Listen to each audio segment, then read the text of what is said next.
You're tuning into Black and White Sports on YouTube. The no-holds-barred truth on sports.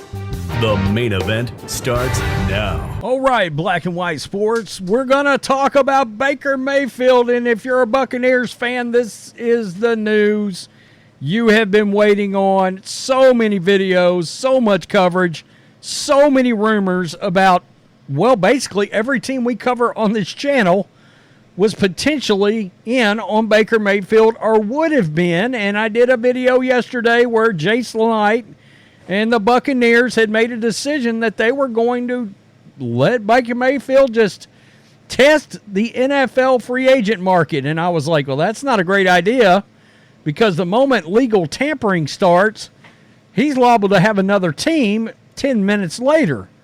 Okay, because if somebody throws him more money than you're throwing him, and there's some connective tissue with offensive personnel, yada, yada, you could not have a quarterback, or at least not this quarterback.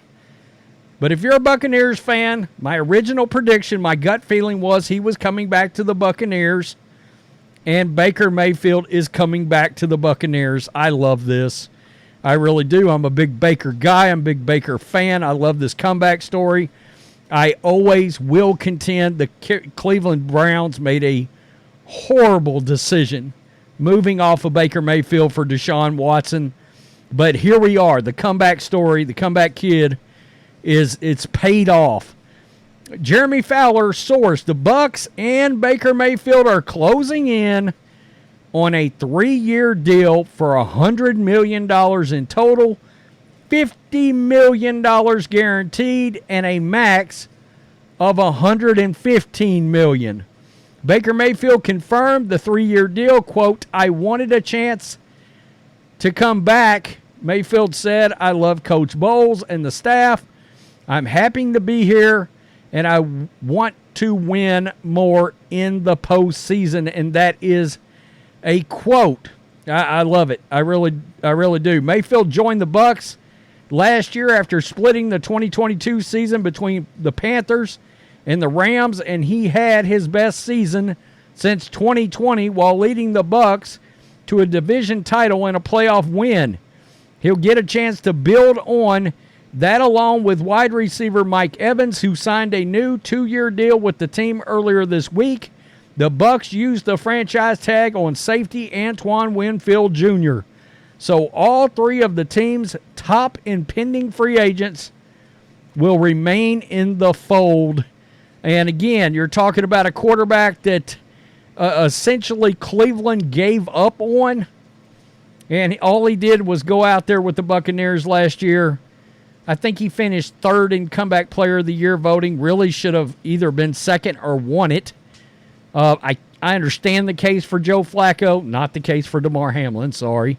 But 4,000 yards, I believe he had 28 touchdowns. And I want to point something out here. The Tampa Bay Buccaneers have a quarterback for the next 3 years.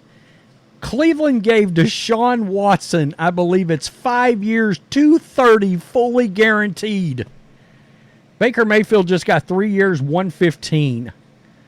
All right, can you imagine with the talent that is on the Cleveland Browns right now, just pull Deshaun Watson out, drop Baker back on that team with Nick Chubb, Jerry Jeudy, Amari Cooper, David Njoku, and the rest of the weapons they've got on that team, and all of the extra money they would have in their pocket right now. And people want to act like, well, you know, Baker didn't perform well that last year. Baker was very injured. Had a torn labrum, and he fought back from it. I mean, the league gave up on him. So can we still call Baker Mayfield? There's people out there that want to call him a bust. A 3-year, $115 million deal doesn't feel too busty to me, in my opinion, anyway. Jimmy Haslam and the Browns, yikes. Yeah, I double dog dare you to not bring Joe Flacco back and see how that works out for the Browns. And I know this isn't necessarily about the Browns, but it kind of is. in sort of a full circle of where this has all come. Now, if you're the Atlanta Falcons, the tampering period opens tomorrow. Tomorrow is a massive day for the NFL because really and truly, free agency pretty much starts as soon as tampering. You'll start hearing deals that are done with new teams that will come out. They won't finalize until the 13th at the start of the league year. I think it's usually around 4 o'clock p.m. on the 13th. But they've been negotiating with other teams and talking to other teams since the scouting combine.